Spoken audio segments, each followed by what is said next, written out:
great program today. I'm Neil Newberger, and I'm the President of Health Tech Strategies in McLean, Virginia, and Senior Policy Advisor to the American Telemedicine Association, and have, for the last 23 years, been doing Capitol Hill briefing sessions around HIT and telehealth. And so this marks something like 223rd or something program I've done up on the Hill. I'm like the Stephen King of doing Capitol Hill programs, where they ask him, what's it about? And you have to look down and read it for yourself. We've done just about every topic in HIT, telehealth, remote patient monitoring several times over. However, I gotta say that I can't recall, looking back at my own records, that we've done one specifically centered and focused around children's health. Typically in telehealth, and I think Gary Capistran in the back of the room here would agree, we often focus on Medicare and on seniors and payment policies and reimbursement around Medicare and the transition from fee-for-service to value-based care. And we talk about a lot of different venues, and we talk about a lot of different enabling programs and issues and opportunities and policies and things like that. But we tend not to, for whatever reason, spend near enough time on Medicaid, on the CHIP program, which my wife had a lot to do with when she worked for Senator Rockefeller when it first came out. I'm glad that's still going on. I know Latoya Thomas, who's in the back, who works arduously around state level issues, focuses in on both Medicaid and keeping track of all of that. We also talk about a lot of different venues. We talk about clinical care from the hospital in the ER, IECU, telestroke, behavioral health more broadly for adults, as we did in our very last Hill program, which was just a few weeks ago, on telebehavioral health. But even that discussion focused a lot around telemental health, AODA, the opioid addiction, things in adults, and not around kids. And so we need to start addressing the capabilities and some really interesting programs that are going on around the country in terms of remote patient monitoring and what telehealth has evolved to, both in libraries and schools, for the public health aspects of it around kids.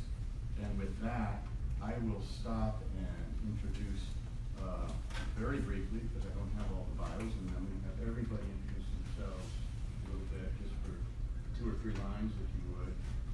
Dr. Narendra Kini, who's the president and CEO of Miami Children's Hospital, and Dr. Kinney's going to set the stage for us. We should have plenty of time, even with our speakers, for a good discussion, and so we'll have a discussion at the end of these 4, and then let you all also introduce yourselves and hopefully tell us just a little bit about yourselves. So Dr. Kinney, why don't you take it away?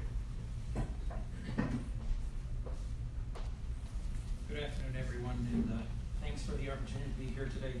Let me quickly introduce my institution myself.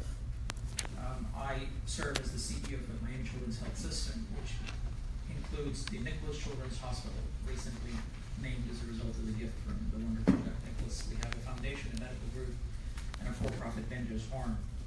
The telehealth program is actually housed under Nicholas Children's Hospital. This is a 300-bed tertiary care institution that's located in Miami-Dade. We do have outpatient centers that span 3 counties in South Florida.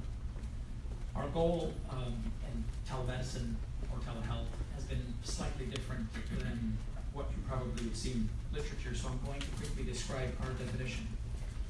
Telehealth has evolved, and it now sits in 3 very distinct categories. The first one, that's probably the most common, is teleprovider services, which means the capability to actually view your patients remotely and have an interaction with humans. There is a second, and the fastest growing category is actually teledata services. And there are 2 components of that, one being telemonitoring and teleintelligence, which is the tele-ICU model. And now you layer artificial intelligence on that, and you're beginning to look at the first generation of remote monitoring that's actually autonomous. And the second is teleinterpretation of data, the so-called teleradiology, telepathology, dermatology, et cetera, et cetera. The last part is an emerging area of telehealth, and describe this to you very quickly. Definition. Teleassistance means the capability to bring competencies to areas that do not have those to provide outcomes. So simply put, if you have a rural hospital in the middle of Florida that happens to have a CAT scanner and they encounter a 3-year-old that do not have a pediatric CT technologist, the chances that that CAT scan will be quality enough to be read are low. Therefore, provision of a tele-CT technologist to be able to guide that scanner is actually a very significant need.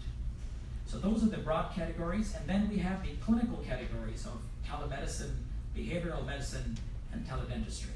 I really want to focus on this aspect of teledentistry. I'm very pleased to let you know that we probably have introduced one of the first teledentistry capabilities anywhere. This is a fully equipped van with orthodontics all the way down to screening capabilities, and it is linked to a command center where we have our dental specialists sitting there, and we're able to deliver advanced dental services anywhere the child needs them. So that's the broad definition of our program. It's about 8 years old. We have invested prior to it being reimbursed because our institution has global patients. So let me start off with the definitions. The first is the school care services. This is something that we have been evolving over the last 5 to 6 years. And the goal behind school services was it possible for us to be able to provide pediatric primary care in the school setting such that 2 parameters were met. One, the child did not need to leave the school as a result of the symptom. And second, their prescription was actually available to them at home because a licensed provider had met them. These are the criteria. The school district in Miami-Dade also asked us to measure the absentee rates pre and post presence of the telehealth program. We are now in 100 schools. I put up on the slide the types of illnesses that are most common. These account for about 95% of them. The satisfaction rate of a child seen through our technology for a provider is actually almost equivalent to that of an office visit, if not more. So whether you look at it from an efficacy perspective, an outcomes perspective, a documentation perspective, or just the final metrics of how effective are we in keeping this child at school, this seems to be a viable technology as far as school health is concerned, and in the future, the capability to bring parallel specialists to the school in the event that there's a symptom there that requires a second opinion is well advanced. So we're very satisfied with our provision of primary care services, and it has led us to believe that primary care in general might be provided effectively using telemedicine, because the only 2 things missing here are developmental charts and vaccines. You add those and you have a substantive capability to provide primary care in multiple locations. Let's move on to subspecialist services. Florida has tremendous variation when it comes to the capability to have subspecialists available. It doesn't matter what the clinical diagnosis is, but for the larger problems such as diabetes, endocrinology, rheumatology, oncology, and other specialties like ophthalmology, we do have a very, very significant variation. Our rural counties are underserved. And we have managed to set up these centers. This capability is fairly sophisticated. It goes well past just provider looking. You're talking about an array of instrumentation that is capable of being the equivalent of an office visit for a specialist. There are 34 instruments that are validated for this cart. So every ologist that you can think of probably could use this cart. We have just added 2-dimensional ultrasound as well as EEG testing. So it's a fairly sophisticated unit, and this is deployed in South America and deployed in Ukraine. I can tell you that we're providing comprehensive subspecialty access to patients. And very pleased to also let you know that 2 commercial insurance providers have now certified this particular platform for reimbursement when it comes to pediatric subspecialty care. I'd be happy to take specific questions later because there's a very complex mix of technologies that are built in here. Let's move on to follow-up and chronic care. One of the issues that we've had, because our hospital represents about 67% of its population served by Medicaid. That is the payer mix as far as we're concerned. So we are a safety net hospital. And chronic disease technology related children and NICU graduates are a substantive burden in terms of the system itself or lack of follow-up. So we've introduced something called NICU Baby Care. This is a specific telemedicine program for NICU graduates. And the idea behind this is there's an array of services that are needed post-discharge. And if you look at what brings a baby back or readmission when it comes to the NICU, it's fairly mundane. It's nutritional deficiencies, there's procedural issues, and things that are related to devices, 3 categories. That's what brings this baby back. If we were able to provide those services remotely at home and train the mom appropriately, we find out that the outcomes are quite dramatically different. One of the other things we found out is one gap in NICU discharges is the education and comprehension of the mother when they leave, because they have at least 3 conditions that they go home with that they have to get involved in. And it doesn't matter how good we are at discharge. The recall rate is 20% or less. So you need 5 to 6 sessions to be able to get them comfortable taking care of that child after the NICU. As a result, one of the chronic care models that's showing significant changes in outcomes is the actual NICU graduate program for telehealth care. Conceptually, again, from a policy perspective, the model of telemedicine is not about the peripherals, it is about the aggregation of specialists. And the question arises from a statewide perspective, how do you provide specialists equally across a state like Florida? Well, we've built what we've called a nucleus of a command center. The command center is a hub, and we can scope that out to various hospitals and providers. So if you sign up to a network, as long as you have a functioning peripheral, such as an iPad or a terminal, we're able to provide secure, encrypted access to that specialist, and they virtually then are available across the network. This is something that's evolving, and as part of the telehealth program, concept of a telehealth command center is critical if you're going to scale the model such that it affects larger populations.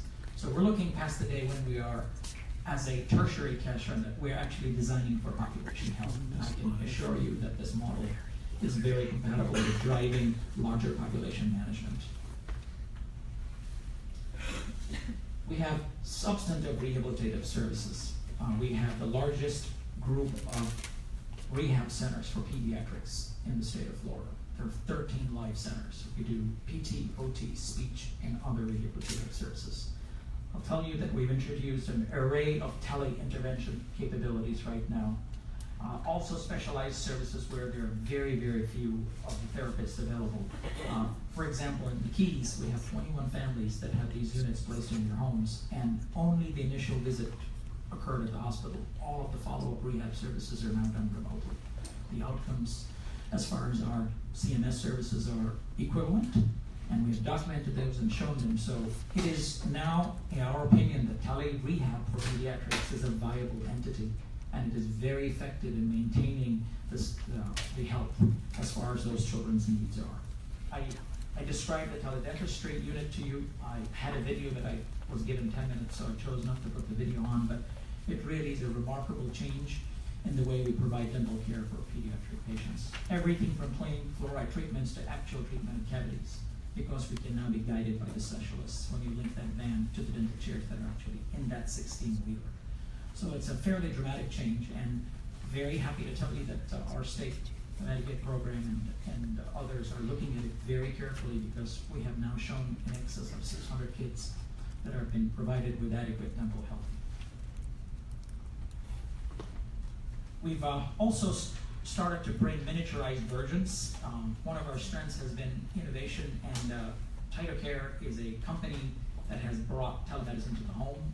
It is actually already obsolete, but just to give you an idea of where technology is, the unit is as small as your iPhone, and it contains 6 instruments. So therefore, we can actually monitor kids at home and get most of the vital signs, have direct communication not only with the provider providing the service, but also connect in parallel to subspecialists. So it is shrinking, and this kind of technology combined with apps is really where the future of telehealth is, and we know that the ultimate destination is the home. This is in pilot phase, and from a policy perspective, we're talking about chronic follow-up. That is what this technology represents. It is not designed for comprehensive evaluations, but it is fully capable of maintaining general pediatric follow-up as far as the most common vital signs are. We also have an app, it's called MCH Anywhere. This is the actual telemedicine app. The difference is this is set for clinical medicine. It's encrypted. It has at least 100 templates. And what we have done is we have built the app for the next generation of artificial intelligence, which means someday you'll actually talk just to the app, and it will give you the first generation of suggestions as to what is wrong with you, because we're collecting data and beginning to link it in a algorithmic manner to the diagnoses that are provided today by our specialists. So we're very excited about the possibility of self-help, which is the next generation of telemedicine, and I think in about a year and a half, this app will be smart enough to do most primary care queries. Lastly, we're probably 2 years now into the development of an emergency medicine drone. This is an active drone that is fully equipped with telemedicine capability. The difference between this and an ambulance is, number one, it's capable of going to areas where an ambulance could not go, the Everglades, for example, or a camp, or a boat that's 3 miles out, etc. It's also capable of handling rural areas very well. But the difference is the drone is not the technology. What the technology in here is the actual package. They are symptom-specific packages, and they contain the 40 commonest symptoms. The one represented there is, it looks like it's a burn packet or something of that nature. It's fitted in the drone when you call the drone using your app. It is autonomous, there are no drivers. It goes up to 40 miles and will winch down that supply. 2 cameras pop up, and you're guided to your first episode of care by a clinician. So it's been very successfully tested. We believe this will be a great complement to 911 type services, and in our market area in the Caribbean, this actually will replace 911 emergency services. So in my 10 minutes here, I've tried to show you what the expanse is of the telemedicine program. The capabilities are so advanced that we no longer see a difference between an e-visit and an office visit. The documentation is actually superior because the magnification of images is much better than that of the human eye, and we can actually capture waveforms. So should you want to hear what the doctor heard, those waveform files are available, and it will represent a change in the way medicine is actually delivered. Fully compliant with HIPAA and other encryption standards, and it is compatible with being sent and tagged into most of the EMR systems. So that's a very quick description in my 10 minutes here, and I'd be happy to answer questions. Thank you. Very good, thank you.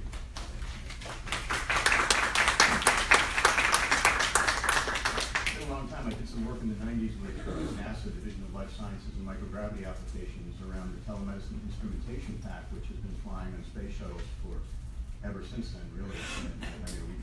I didn't help on the technology. It had nothing to do with the technology. But here it is, full circle in a dual use kind of way with a drone that's flying or is about to fly and produce some very cool results that folks like NASA could arguably take credit for just for having pushed that idea so many years ago. That is awesome.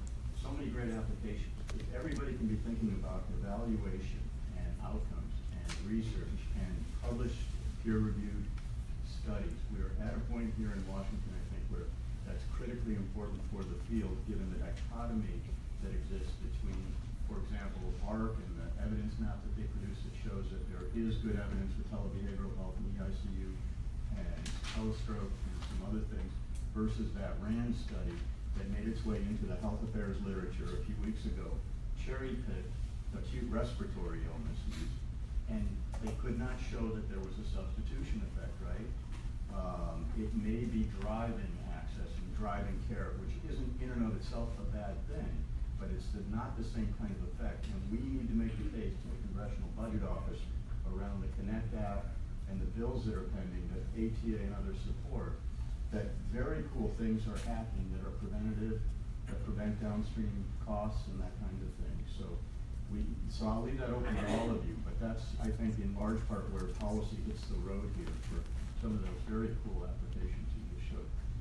Next we have Mary Fuska who's Telehealth Operations Manager from Children's National Health System. Mary, and I think you also have a little video to cue up. Thank you. Thank you, Mayor. Thanks. Thank you, everyone, for attending and your interest in this session.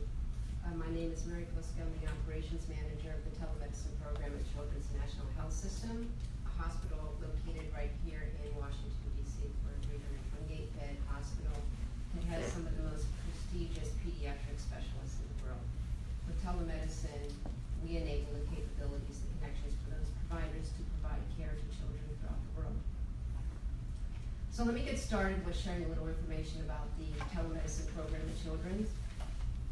Our infrastructure our telemedicine infrastructure is very robust, that it allows some of our prestigious experts to provide care to patients not just regionally, but nationally and internationally.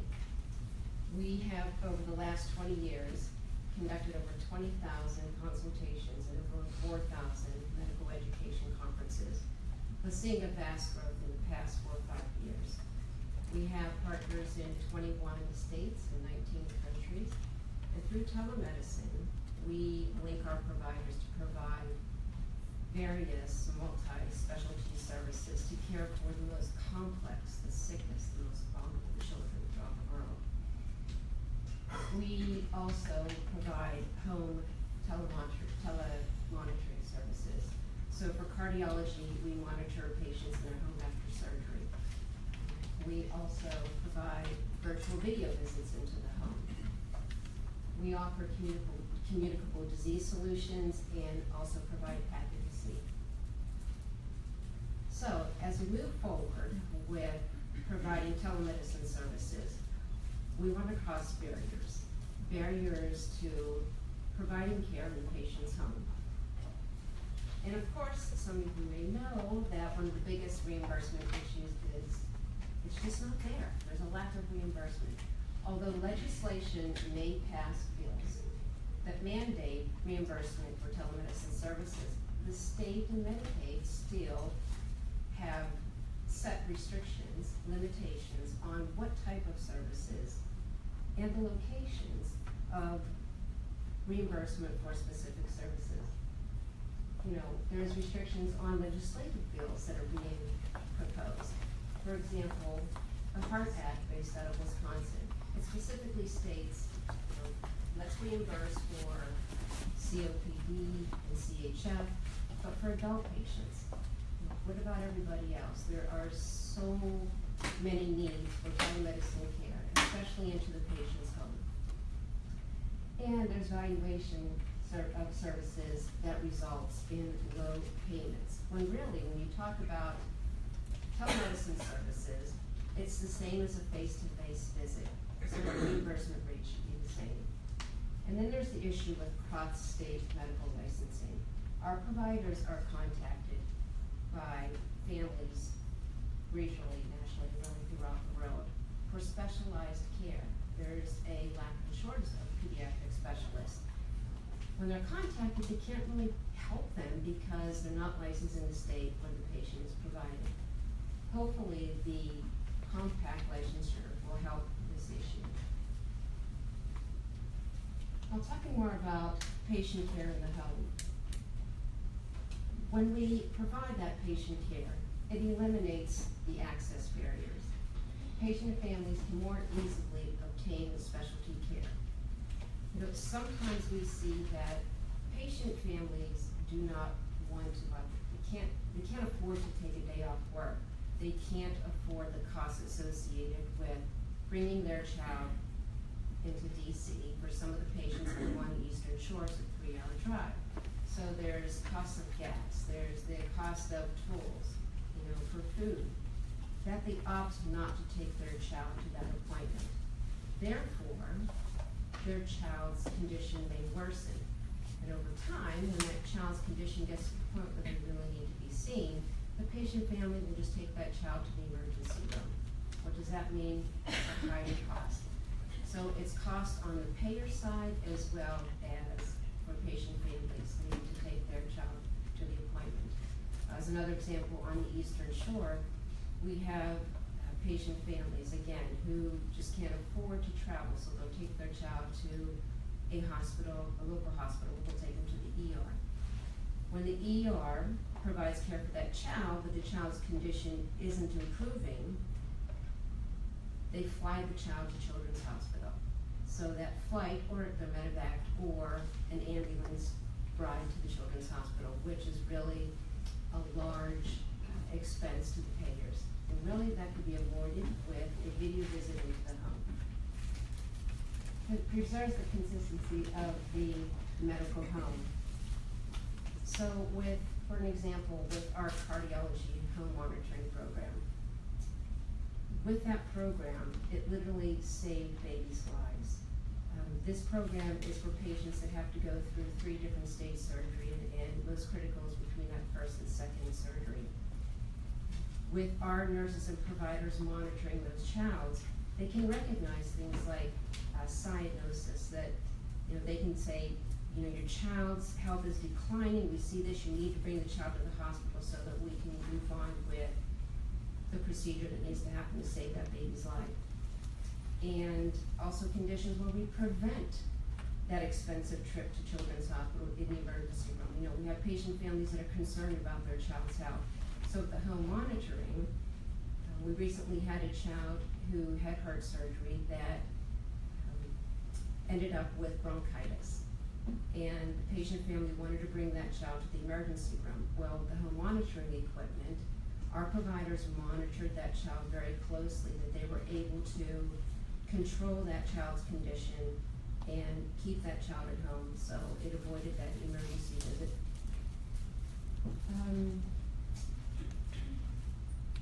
Prevents the fragmentation of care. So, for instance, with this video clip down below is a snapshot of our chief of palliative care. This is actually a child in their home where our provider is managing that child's care. When we have complex patients, that the families have to take the child home with the medical equipment and all, they have concerns. They worried about any slight change in their child's care. And so instead of having that patient medically transported to children at a high cost, they can be managed in their home at a much less cost. It's better care. And it increases family patient satisfaction, which with our virtual video application, we're finding out that patient families love the service. It's a high satisfaction rate. They feel more, they feel closer to their provider. It's better care, and our providers want to provide the service. So, as mentioned, it reduces healthcare and other costs. As mentioned, it reduces those transportation costs. You're avoiding the transportation into the ERs and unnecessary visits.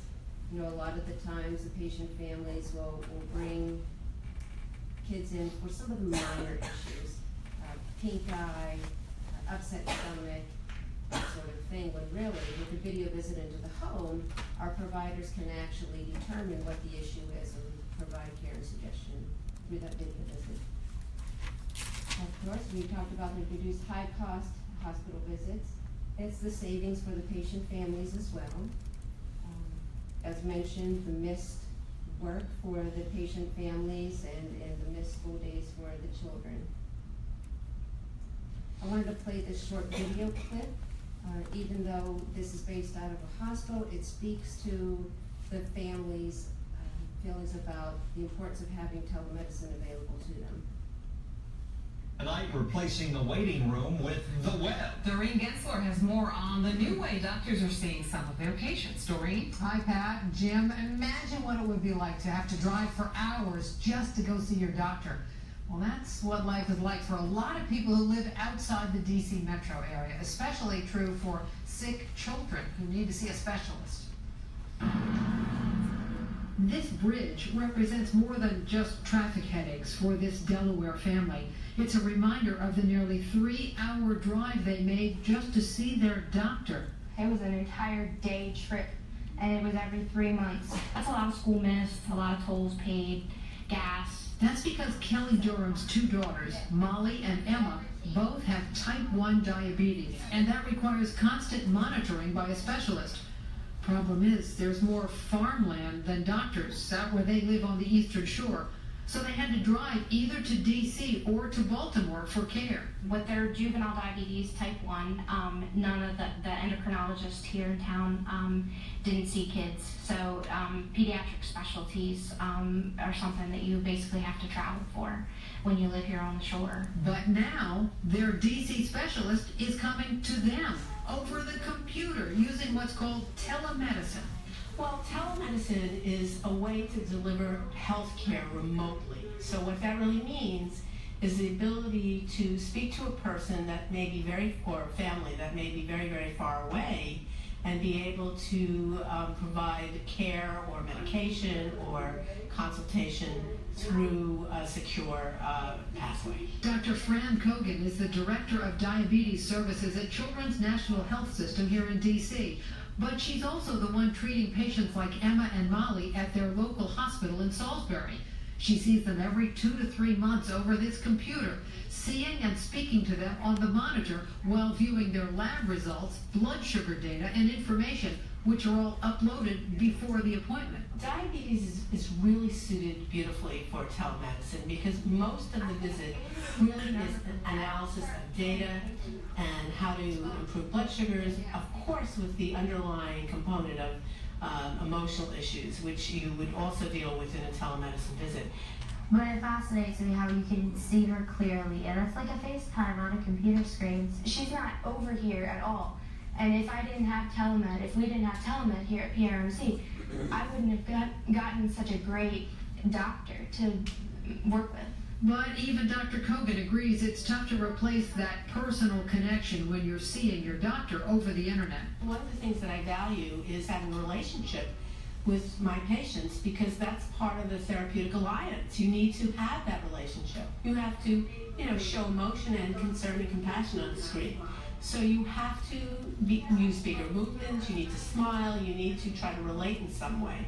And it takes a few visits to establish that. Once you get used to it, it's just like a regular doctor's visit. Doctors tell us that this type of care isn't for everyone in every medical case, but it does work well for patients with chronic diseases who need to be monitored regularly. The bottom line to all of this is making it convenient to get care, because the more convenient it is, the better the chance that patients are actually going to see the doctor and stay healthy. What a smart idea, and what a great use of internet technology that's available to us. Absolutely. So as you heard, it improves the health outcomes. When you have this home monitoring, you're better managing that patient's care, which ultimately you're reducing those costs. All in all, the telemedicine itself is growing. I think we all know that. It's moving, the whole landscape is changing, where the virtual video visits into the home is really becoming a demand from the patient families. And although there are limitations with reimbursement, currently for our services here in the area, we only have Care First and AmeriHealth DC that are reimbursing for this type of visit into the patient's home. So we look for other ways that we can reimburse our providers for this type of care. Doing things like applying for grants that we can use those monies to reimburse and grow our services. I can tell you that when we started our virtual video visits into the home, we started off with 3 specialties. We are now up to providing 11 different specialties through telemedicine, and it just continues to grow. Another great thing about the application is we have collaborative care. So it's not only point-to-point specialists with a patient family. We can bring on many specialists, so you can actually, instead of having 5 different appointments with that patient, having 5 different appointments, you can actually have all providers on this one video visit into the patient's home, which is very meaningful for our providers and our patient families. As Dr. Keeney mentioned, the technologies that are becoming available for telemedicine are growing, and they're constantly changing. That really, we see the growth up here with the services, the man, and technology, but legislation is still down here in the payers. So we need to sort of fill that gap and really open this up. And we're trying on our end to provide our legislation and payers with all of the metrics that are asked for, so we can show the importance and the cost saving associated with this type of visit. I hope I shared some information that's valuable to you, but I am available at any time for questions, and I have contact information and I'll have my cards as well. Thank you very much. Thanks so much, Marion. So you see, the technology, once again, is far outpacing our ability to govern in terms of policy, and some already two presentations of great examples of how the applications, the content areas, the technology has exceeded our ability.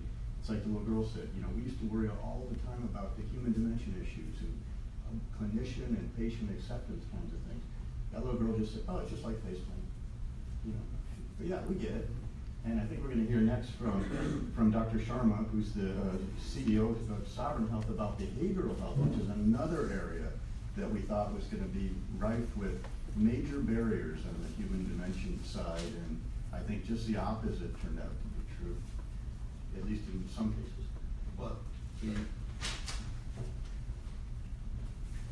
Thank you for inviting me, and it's a pleasure and honor to be here, speaking about behavioral health, especially about the behavioral health of children. It's also interesting to go third because I feel fairly pedestrian about this. You've heard about. We started off with outer space and drones, and then we came down to FaceTime, and now you see how really the bullock carts run in behavioral health. We make the slides available. I can give you my email address, and so you don't have to make too many notes. I'll tell you that in behavioral health, especially for the kids, we are way behind for the adults as well. And both in terms of what we do in telemedicine, as well as the reimbursement issues. And I'll reiterate a couple of things. We have been, in terms of telemedicine, we haven't got the reimbursement to the level that we would like because of the lack of recognition that the illnesses of behavioral health are chronic illnesses.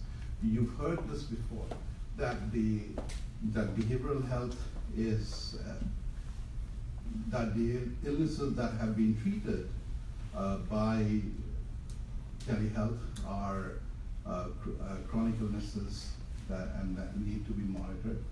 We know that illnesses like schizophrenia, illnesses like bipolar disorder, ADHD are chronic illnesses.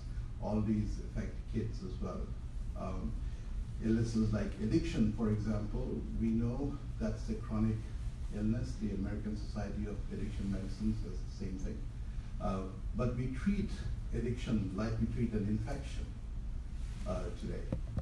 There is no reimbursement at all for addiction as a chronic illness. And so we are way behind in how we treat that. We need to treat addiction like we treat asthma, like we treat COPD.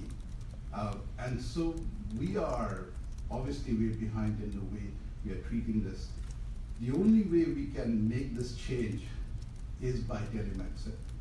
And so telemedicine has got a big role to play, and I think telemedicine will create this paradigm change in the treatment of addiction and in the treatment of behavioral health, and will cause people to take this acute episodic treatment model and change this to a chronic model. Maybe I'll get the thing to change that.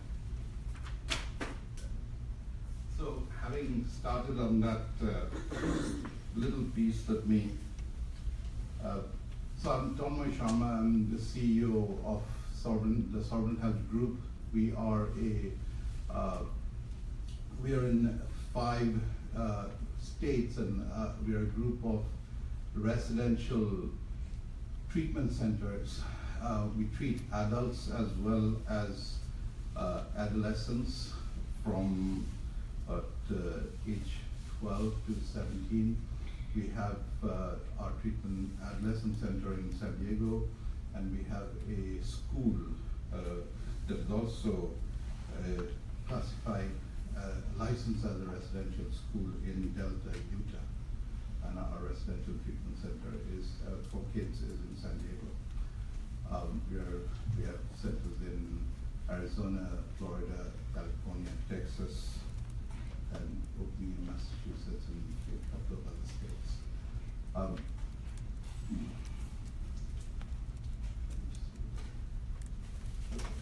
So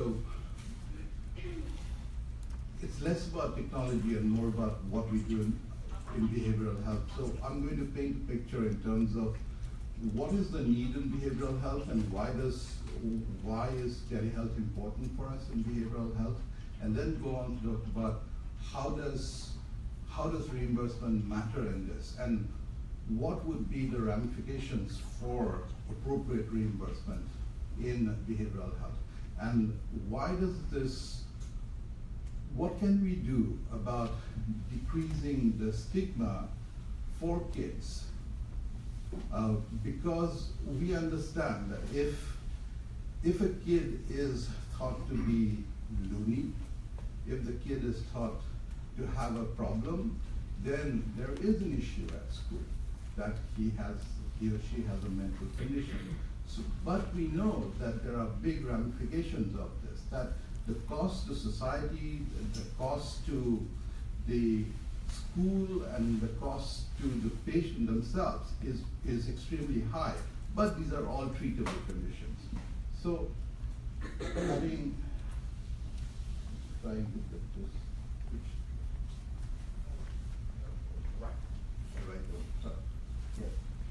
And as you can see, that these are the common disorders that are there, and between ADHD and anxiety, and these coexist with the physical illnesses that Dr. Kini talked about, and we often see these referrals from people. So where do these present? Not to the psychiatrists, these present to the pediatricians. And that's why we need to work along with physical health. We need to work along with general practice and primary care to be able to look at how can we detect these issues early enough. As you can see, the US spends $247 billion each year in the treatment of such conditions, and then you have about 13% to 20% of US children that have a problem that was related to behavioral health. So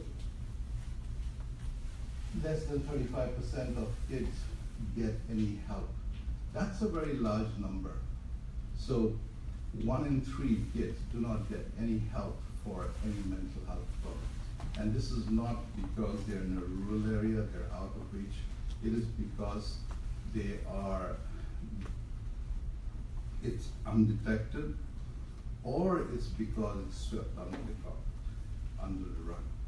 It's because of either the stigma, or because it's felt that it's not important for them to address it. Well, untreated, we have issues, and it costs society a lot of money. So what can we do? What are the models that we might have that will allow us to have this treatment? Preschool as well as elementary school children, the rates of suspension and expulsion, as you can see, are way higher. And then these are the consequences of lack of treatment. And then the reverse as well. 1 in 2 kids drop out of school. So it becomes a vicious cycle that you don't get treatment, you drop out of school, and then you're not able to benefit from the rest of it. And who are the people at risk? You see in the slide that these are people who are mainly disenfranchised and people who are most mainly at risk. So what are the barriers to treatment?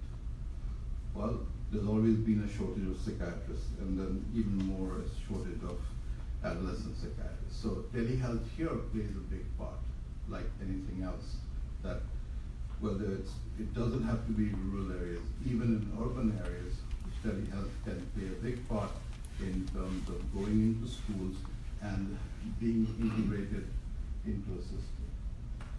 So And here, this slide shows us what the shortage is right through the country. Now, we are way away from looking at more sophisticated methods of treatment. We're talking about how can we provide basic services so that kids, the mental health of kids can be looked after. So what can we do? If we integrate the mental health of kids with pediatrics as well as primary care, so let me just come into this slide. This slide gives us the details of a model that we are proposing that might allow us to deal with the problem that we have. If we integrate primary care, pediatrics, as well as mental health, along with telehealth, it will allow us to deal with the shortage of psychiatrists, the shortage of, and the stigma, so that you're not going necessarily to see counselors, you're not dealing with just the mental health problems that you have. You go into a clinic that deals with health of kids. And so you can deal with the primary health problems as well as the mental health problems. And if we provide measurement-based care, which is in vogue, and the Joint Commission is really hot about this, we will be able to then convince payers as well that this is the integration of behavioral health with physical health really leads to better outcome in these patients. So establishing reimbursement models that are integrated with physical health along with mental health. You see, mental health has existed in a silo, in all by itself, and I think that is wrong, because they need to go somewhere else to get this, to get help, and there is stigma, such a lot of stigma attached to it. We need to be inside the schools. Telehealth will allow us to go right into the schools, and so that they don't have to leave the school to see a psychiatrist or a psychologist or a therapist or a counselor. They don't have to miss school, and we are trying to do that with a local school district now. So if we do this, it will allow us to decrease that stigma. And I don't think we should underestimate how much this is a problem in an area like behavioral health, especially for the children. We also know that not just mental health or illnesses like schizophrenia, bipolar disorder, and ADHD. Addiction is a very, very big issue, as you know, with opioids, as well as alcohol. Rural area problems exist everywhere, and there's still a huge shortage in terms of the availability of appropriate personnel, and again, telehealth there makes a big difference. And our chair spoke about shift, and so we also feel the same way, that funding in those areas are important. I think convincing payers that kids are important and illnesses like addiction need to be treated as chronic diseases, not just with residential care and then no funding thereafter. That, I think, is the message that I want to leave you with, that the funding problem of the chronic nature of the illness needs to be explained to it. So once we're able to promote this mental wellness piece along with primary care, once we are able to show that people, or convince people that this is a chronic illness that needs to be treated like asthma, diabetes, and monitored accordingly, and telehealth has a huge role to play in this for the kids. I think we'll come a long way in terms of policies and helping kids. So I think my 10 minutes are open. Thank you. I've now heard two very impassioned speeches around the silos of care that exist in terms of behavioral health versus physical care, and the parity needed both on the mental health side that has never really been there despite the Parity Act, and then the parity needed on the telehealth side in terms of reimbursement and convergence of the two. One by Dr. Sharma and one by Representative Patrick Kennedy, who was at our ATA annual conference just a couple weeks ago. We got to get you two guys together and with the Kennedy Forum, because it's awesome, and it's one of the most pressing problems facing healthcare in the nation today, without a doubt. Last but not least, we have John Schlitt, who's the president of the School-Based Health Alliance, and I'm probably going to look at this a little bit more from a site location perspective than from a clinical perspective. Absolutely. All right, thank you, John. And the clicker. Good afternoon, everybody. Thank you. I want to thank ATA for the invitation to be part of the presentation today. Dr. Sharma talked about getting down to the pedestrian level. I don't know if we're going to go sort of underground at this point, but we are definitely drilling down to excuse me, some fundamental concepts about access for children and adolescents in our country.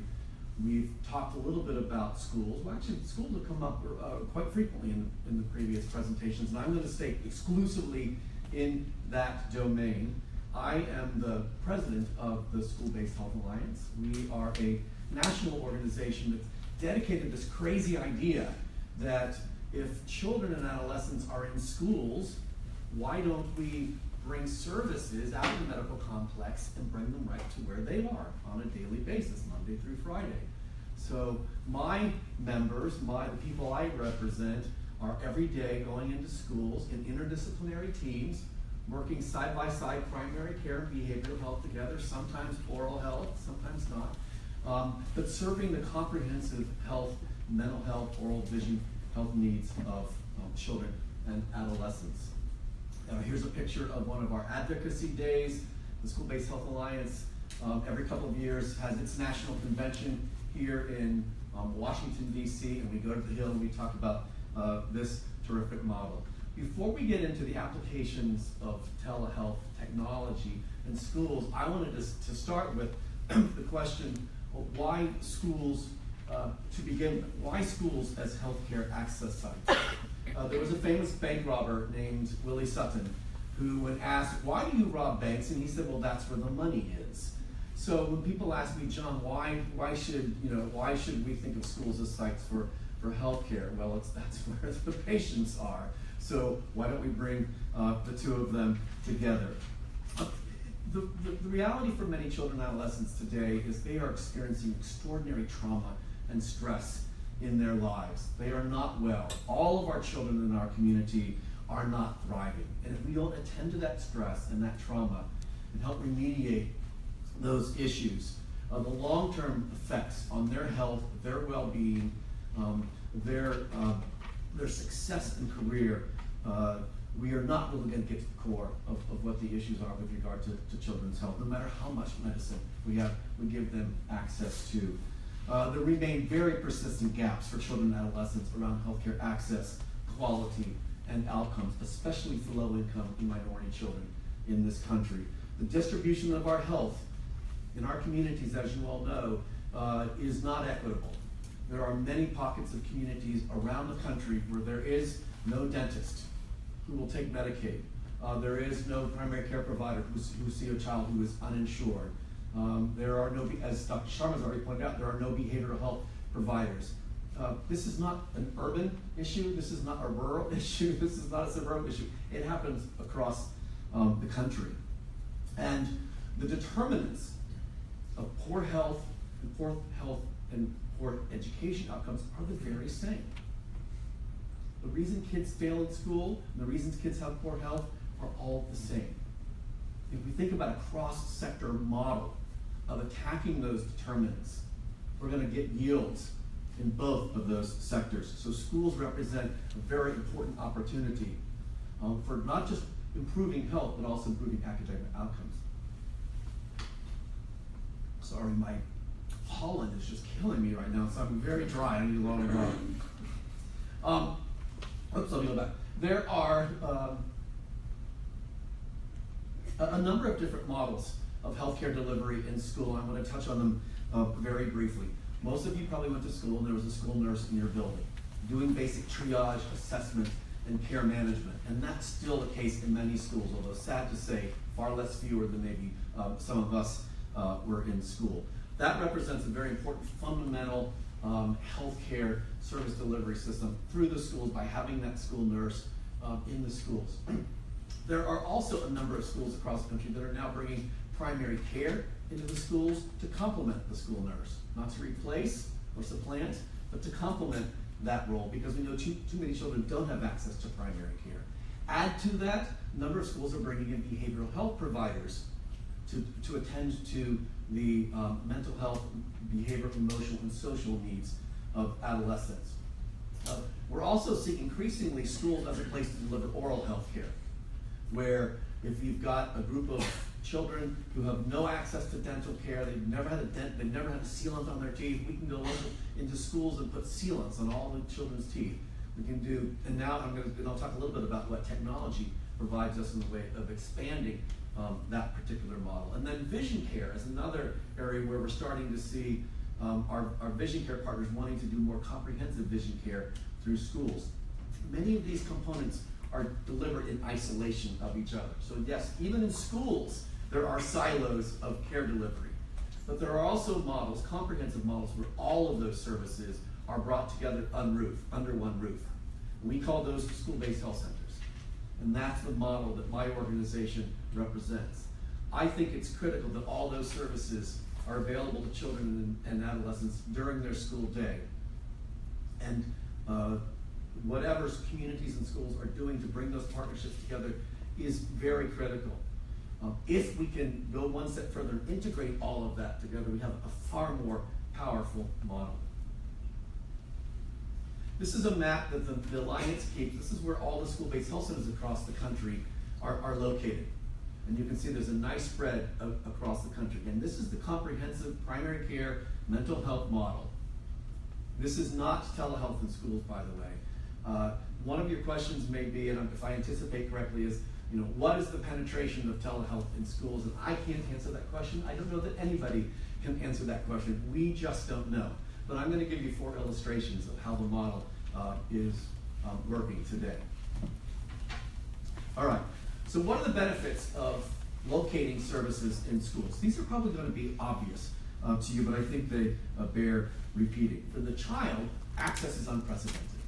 It's right in their real estate, right where they are every day. The environment is safe and it's familiar. And as Dr. Sharma pointed out, if there is any kind of stigma, particularly associated with behavioral health, if you can do it in an environment that's normative for these children, and that is primary care, then it's anybody who's using those services. You don't know why that child is going into the school-based health center, whether it's for to have the teeth examined, to have their stomach looked at, or to have a mental health counselor. So locating these services in schools helps remove several of those barriers. For the parent, it's convenient. They don't have to take time off from work to go pick up the child, take the child to the provider, and bring the child back to the school. For employers, for the exact same reason. Their employees aren't leaving work to be able to take their children to a dental visit, a mental health visit, etc. For schools, some of the obvious things, fewer missed days for children and adolescents when the care is on site. They come in, they have their 20-minute visit, they're sitting back in their seats, which is a money saver for schools because that seat time is very, very valuable. We're also seeing reductions in suspensions and expulsions when the school and the health providers are working together to change the environment around school discipline issues. And we're seeing classroom behavior change when it's being managed by a behavioral health provider in partnership with the school. And we're seeing climate change in school, where the school climate feels safer, less bullying, more opportunity for addressing some of the conflict resolution by providing skill sets for children and adolescents. For the health system, This is an obvious one as well, but that the school is a much cheaper environment to provide this kind of care than having them go to an urgent care center or an emergency room. Okay, what does technology make possible for school health? Now we're going to get into the use of the applications of technology. And I think this is such an exciting but unknown field right now. We really don't know what all the opportunities are. We don't have a lot of experience to tell you how well they are working.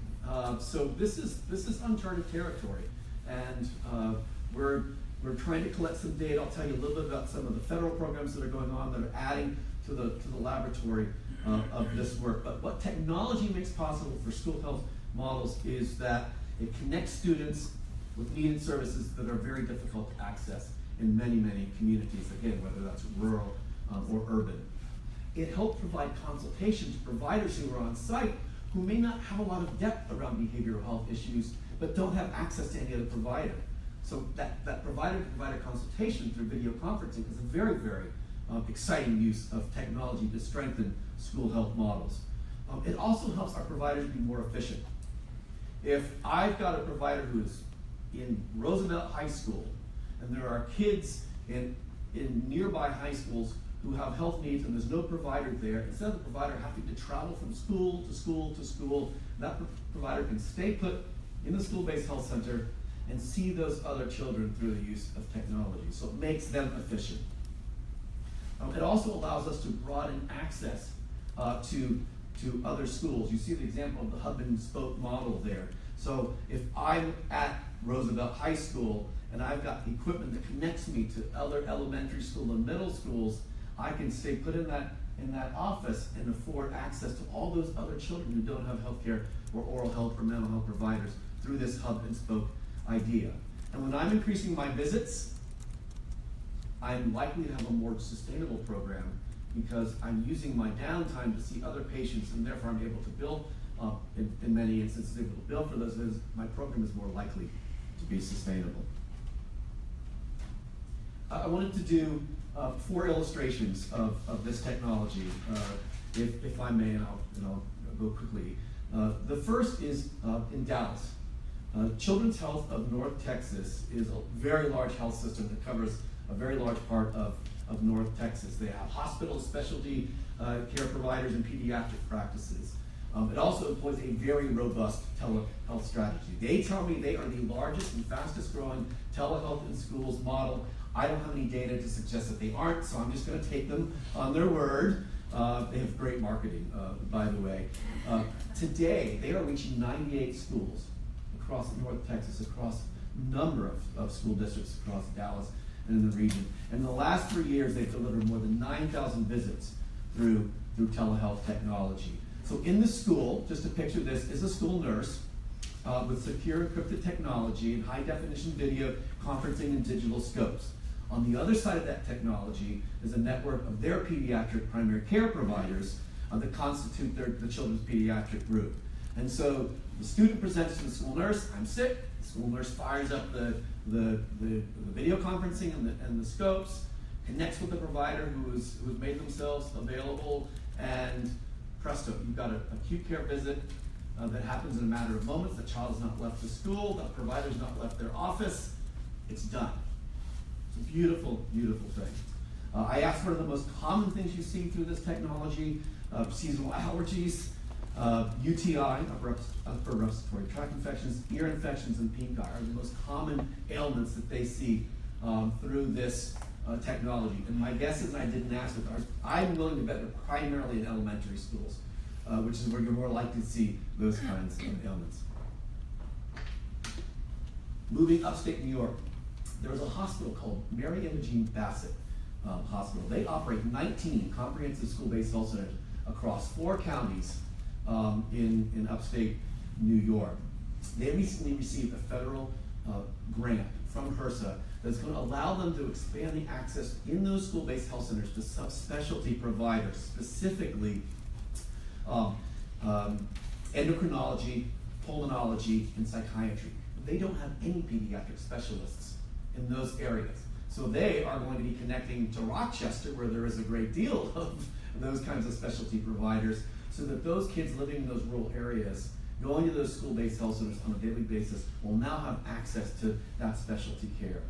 And another very creative way that they're using technology is they are connecting a registered dietitian who has previously been going from school to school to school. And if you've been in upstate rural New York, it could take you an hour, 2 hours just to get from school to school. Not very efficient.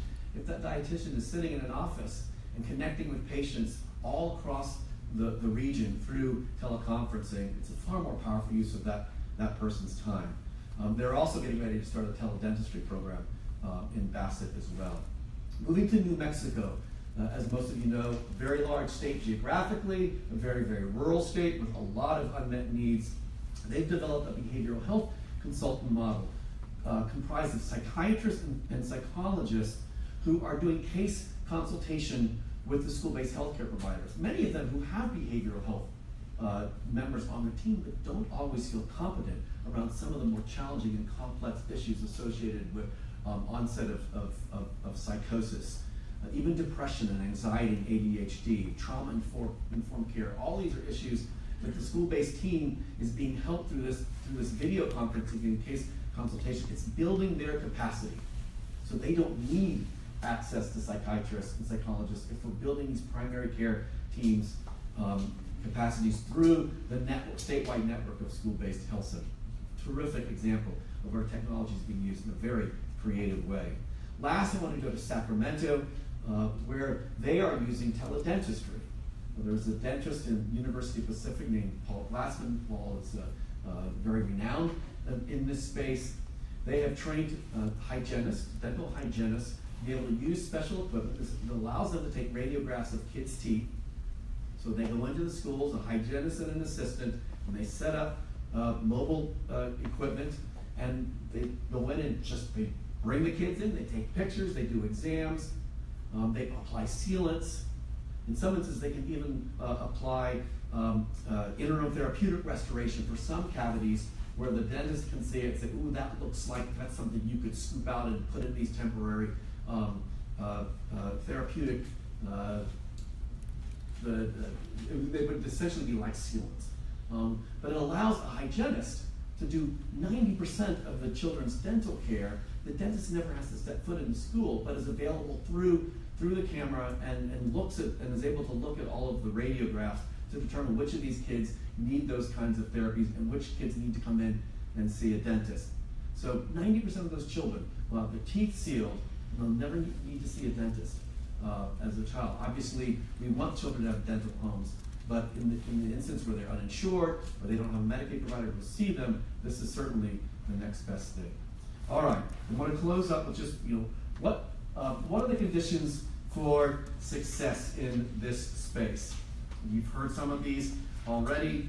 They aren't going to be shocking. If parents don't consent for this, it's never going to happen. So we need to build parents' knowledge. This isn't scary. This is actually this is not low quality. We need to assure them that what they're getting access to is just as high quality of service as what they might get in a face-to-face encounter. Schools can make or break these programs. If schools don't see you as a valuable partner in this work, they aren't going to let you in the door. They are the gatekeeper to the students, and they can make it really difficult for you to see patients if they keep them from coming through your doors. School nurses, if they're not on board, it's not happening. Because in many instances, we're asking the school nurse to connect through the equipment to the providers on the other side of that. If they're very, very busy dealing with the tyranny of the acute demands of the day, this may seem like an imposition for them. And so I have heard stories where many of them are excited by this opportunity to link technology to other providers, but others, they just see it as more of a burden. Community providers need to understand we're not taking business away from them, we're actually trying to create more business for them by finding kids who have needs, doing as much prevention as we can, and then getting them back out into the community. You've already heard, our payment policies aren't keeping pace with the technology. And while the same visit provided to the same patient for a Medicaid eligible service might be paid for in many states, if it's provided via technology, some states won't pay for it. And so we're really seeking telehealth parity.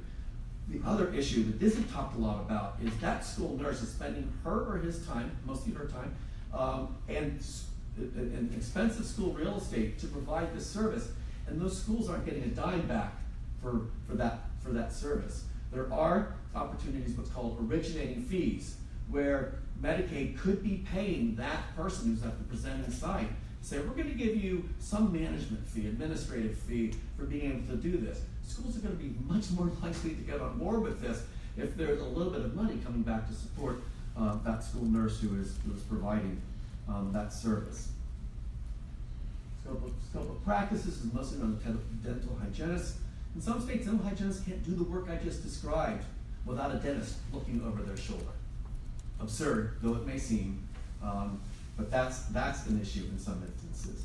Health information exchange across partners is very challenging and complex, particularly if the school had one EHR and their partners have another EHR. How do we exchange this health information to make sure that it's HIPAA compliant? If we've got a school partner engaged in this, they are not required to be HIPAA compliant.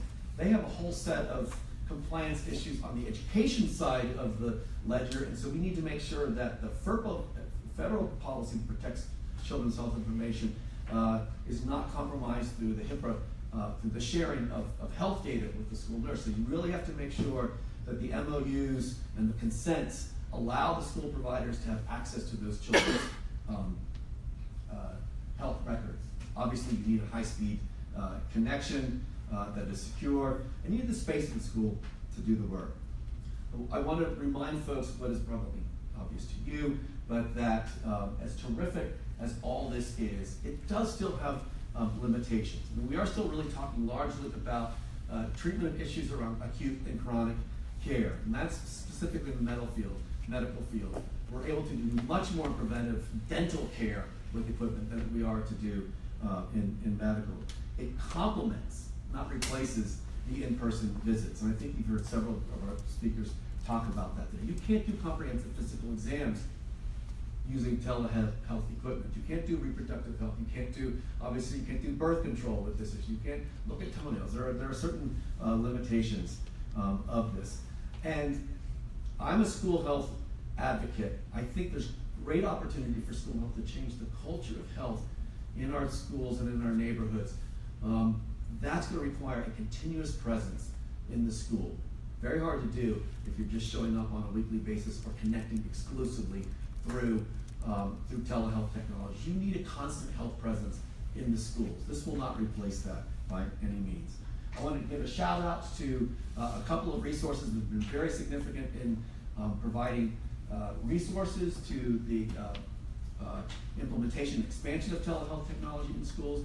The Affordable Care Act, once upon a time, had a $200 million one-time only mandatory funding mechanism in there for school-based health centers to improve, expand, build, and grow. We know many of the grantees use those dollars to buy equipment so that they could improve their access to other students. We know that a lot of telehealth was happening through that $200 million investment. HRSA currently operates a telehealth network grant program that's specifically focused on connecting schools and community-based providers in rural areas. They are testing out innovative access points through a $6.3 million initiative annually that's going to 21 rural sites hopefully over the next 4 years. And Carlos Mena from HRSA, who oversees that program, is here today, so if you're interested in more information about that, you may see him. And lastly, there is a piece of legislation in both in the Senate and House called Hallways to Health, which is a comprehensive school health vision bill that includes a piece on telehealth where we'd like to see more investments in these kinds of models. That's me. I also provided I asked all of the illustrations, case examples today, if there were a contact that if anybody was really interested in learning more about a specific program I talked about, they said, sure, give us a call. So I know ATA is going to load these presentations up on the site, so if you really want to follow up on those 4 models, knock yourself out. Thank you so much for giving up your time today to be with us. And I've been a HRSA reviewer on a bunch of those programs, including this one in the past, and I know that anymore the Department of Commerce, HRSA, Department of Ag, grant cooperative agreements programs all require the kind of evidence-based evaluation that we're now talking about and starting to see. And I would also bet dollars to donuts that Dallas-based school system with 98 schools can show a high degree of cost effectiveness given the way it's situated versus, and compare and contrast the 300,000 patients in the RAND study through CalPERS. So those are the kinds of things we need to get to the bottom of in this field, again, to show CBO that the Connect Act, that all of these provisions in various bills, need to fly, and that if not immediate, there are downstream savings that ought to count under CBO's scoring. Okay, let's open it up in the time we have left. We have mics to pass around.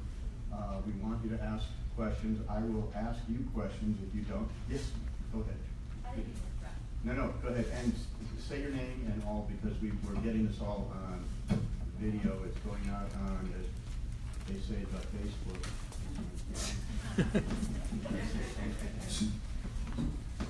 Thank you. My name is Katie Boyer, and I work for Morris Children's Health Center. And we launched our telehealth program about 2 years ago. We've been working on some research. And one of the things that we found is that a large majority of the children who are patient families are calling these children between the ages of 0 and 4. And I know there was a mention earlier, I think it was Dr. Sharma, who talked about early care and education.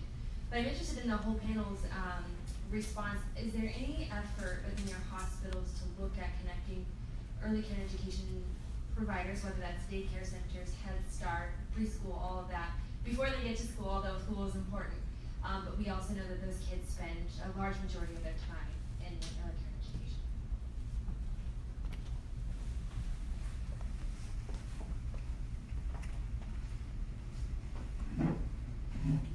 That's a huge area of interest to us, and we're actually in pilot experimentation with a set of daycare centers. The idea is to do remote monitoring at the center itself, in combination with your provider. We look to see initial focus is infectious disease, determine whether that child needs to go home immediately or really to the snot nose from the dog or something of that nature. Also, we're trying to look at continuity of care.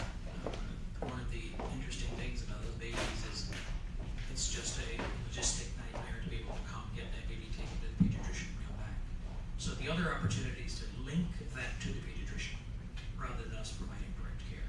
And so communication is one thing we're testing, and second is how many of the protocols are we able to execute in that area. A lot of these daycare centers don't have clinical providers. So the question is, what is the optimum grade of provider? Would a medical assistant suffice to be able to do initial interventions? And that's where we're doing a lot of the pilots. So if you ask me this question again in 6 months, I'll give you some data. I will do that. Thank you. I know that one of the HRSA grantees, at least one, is actually looking at early childhood systems to create that linkage. Carlos, I don't want to speak for you, but I think it's out of the Johns Hopkins grantee. Right, Kennedy Krieger Institute. Kennedy Krieger.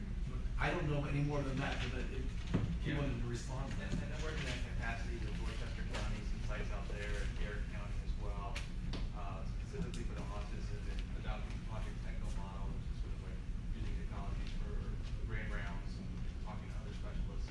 Thank you so much, Gary.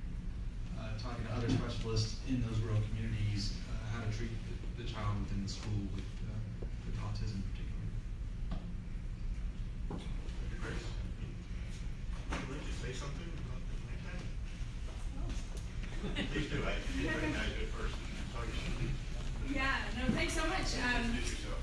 Dr. Amy Grace, I'm a pediatrician by background, and I'm the health policy advisor for Senator Brian Schatz, who's the lead sponsor of the Connect for Health Act. Thanks so much to the ATA and to so many of you for your support. We had a great hearing this morning at the Senate Finance Committee on their chronic care legislation. 4 of our provisions were included in slightly revised form, but in that bill.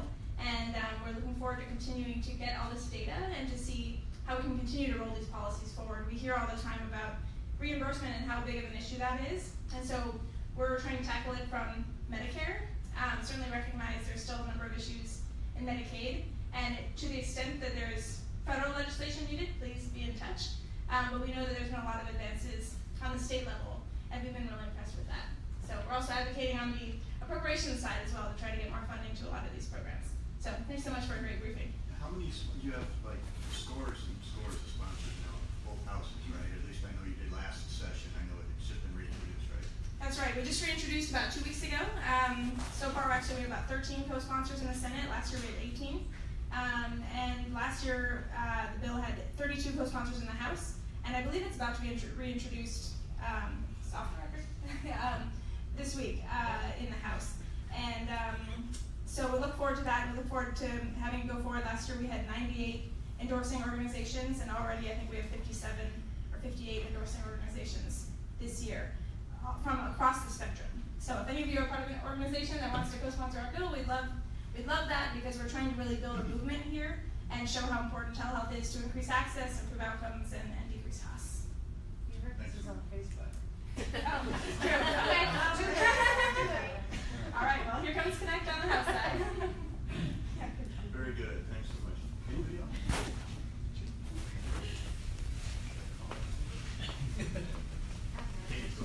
This one's for you, Neil. Just any update on working with CBO to change your scoring methodology? You know, nothing that I know that has happened. I think in the turmoil of what is going on now, we need to re-energize that whole effort and make it a concerted thing on behalf of all of the groups, led by ATA and its sister organizations, to start to make that happen. I think we need to talk to Dr. Vima at CMS about it. I think we need to talk to the new art director. I think we need to start gathering the evidence in a way that we need to press on the art roadmap. And as the multi-stakeholder group on telehealth began to do about a year ago, to expand its survey of studies to include the VA studies that are out there, the remote patient monitoring studies that are out there, the store and forward studies that are out there. It's only because of lack of resources, and it was at the end of the year, and Dr. White went as far as he could in response to Senators Spoon and Nelson in getting that done, and we're really glad that he did. But I think it can be taken next steps and then presented to CBO in a way that hopefully causes them to get off the dime. If there's someone there that is receptive to it, and that's been an issue too. Gary Lifton. Latoya? No additional comment. I mean, I just think it's critical though at this point, because it all comes down to those numbers. Or sometimes, I guess, health bills get passed that don't come down to the numbers. As political as I'll get. Oh, but wait, that just happened. Why couldn't that be us? Anyone else? Hi, good afternoon. Karen Severhill from the Children's Hospital Association. So nice to see many of our friends on the panel. There were multiple references about inadequate reimbursement and that the technology and the conceptualization really outstrips our payment methodologies right now. Yet I heard an awful lot from you, Dr. Keeney, as well as you, Mary, about piloting and some experimentation, some aspiration for a full population health management application. Maybe you could talk to us a little bit about how are you funding these pilot level or population level work so that you have the type of stories to tell today and the evidence that you're building for us. How is that being done?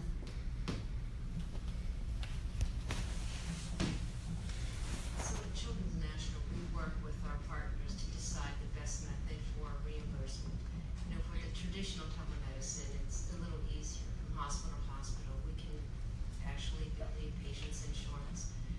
But some of the services we provide, such as for genetics and dermatology, it's really just a reviewing of images, and we do that through a secure, encrypted connection, email connection.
coming at it slightly differently. First, we have decided to respond to the RFP set by the state for medically fragile population and look at what we can do in combination with some partners. But we've chosen to invest ourselves in 2 or 3 things. First is the Population Health app, if you want to call it that. It's basically a portal technology that allows us to input data agnostic to the database. So a doctor's office, a hospital, pharmacy, school can put in data regarding a particular diagnosis. In this case, asthma and diabetes are the 2 trial populations. We will then ask the partner health systems that are willing to collaborate with us to throw that data in as well. And what we're trying to do is determine and monitor episodes of care across the continuum, whether it be the hospital, urgent care, doctor's office, and look at total resources that were taken or used up, which kind of starts to give you a definition of what population health is. Because if you ask the question, you know, what Ben did this about from a policy perspective, what is the definition of population health when it comes to children? What do you mean by that? It really means what is the actual care, totality of care provided in the healthcare community to that child with that diagnosis, and where is it provided? To answer that question, we need to collect all episodes. Today, with disparate databases and lack of agreements, we're not able to do that. So our pilot is, can we collect across the spectrum the data? Number 2, can we then look to see whether it's appropriate? So the second component of the model is, can we spread standardization? The pilot contains standardized orders for these disease conditions. And the third is what drives the episodes of care. So we have 3 discrete measures of our definition of the pilot, and then we'll take it from there. It's in its early phases. I hope that by next March or so, we'll have a couple of 100 children to be able to report on. Very good. Last question, and then we'll wrap it up. Wait for the mic, and then thank you. A follow-up on Dr. Keeney and a combo with school-based health clinics. I'm a seasoned school health nurse. I'm also family practitioner. I got a PhD in nursing and focus with school health, subjective well-being of elementary school children. And episodes of care, the episodes of care in the school health environment start before the chronic conditions reveal themselves. And we all know that, 25% of chronic conditions reveal themselves between like kindergarten and 3rd grade. So being able to follow the episodes of care that are beginning to show these diseases and being able to be identified in the school health clinic, this can happen with the implementation of telehealth. Because sometimes when the students come in with their subjective reports, it's hard to follow them up because it does take this parent away from work, child out of school. So, good job. So, great comment, thank you. So let's give everybody a round of applause. Great day.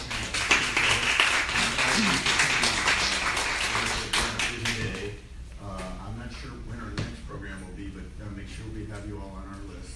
And thanks again. Come up, see these folks if you get a second.